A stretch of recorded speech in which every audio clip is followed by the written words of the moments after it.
Pardi national highway પર tempo પાછળ tempo ઘૂસી જતા અકસ્માત સર્જાયો। ચાલક કેબિનમાં ફસાયો। 1.5 કલાકની જહેમત બાદ ચાલકનો બચાવ।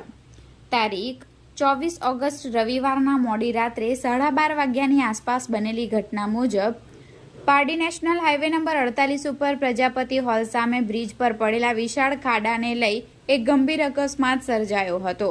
હાઈવે પર ચાલી રહેલા મંથર ગતિના રિપેરિંગ કામના કારણે લોકો પહેલેથી જ ભારે પરેશાન છે, ત્યારે ખાડાના કારણે ફરી એકવાર જીવલેણ ઘટના બની હતી।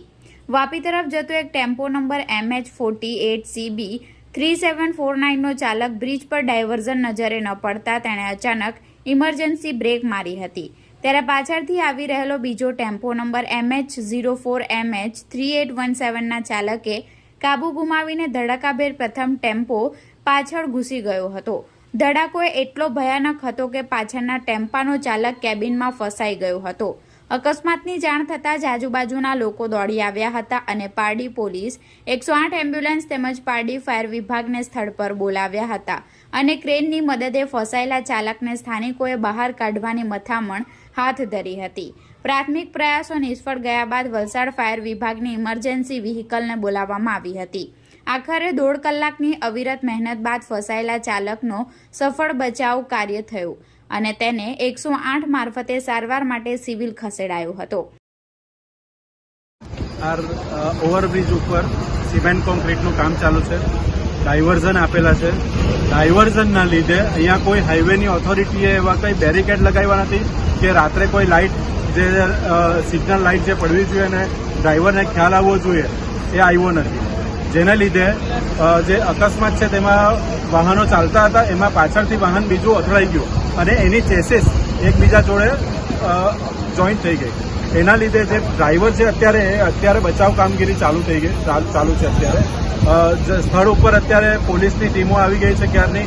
108ની એમ્બ્યુલન્સ ક્યારથી ઊભી છે કે જે ડ્રાઈવર છે એને બહાર કાઢવામાં આવે અને સ્થાનિક લોકો જે સેવાભાવી લોકો છે જે અમારા જેવા એ લોકો આવી ગયા છે અને ક્રેન આવી છે। ક્રેનથી વાહનને કાઢવાની કોશિશ કરી અને વાહનને જેમ તેમ 2 વાહનો જોઈન્ટ હતા એને કાઢી મૂકવામાં આવ્યા છે।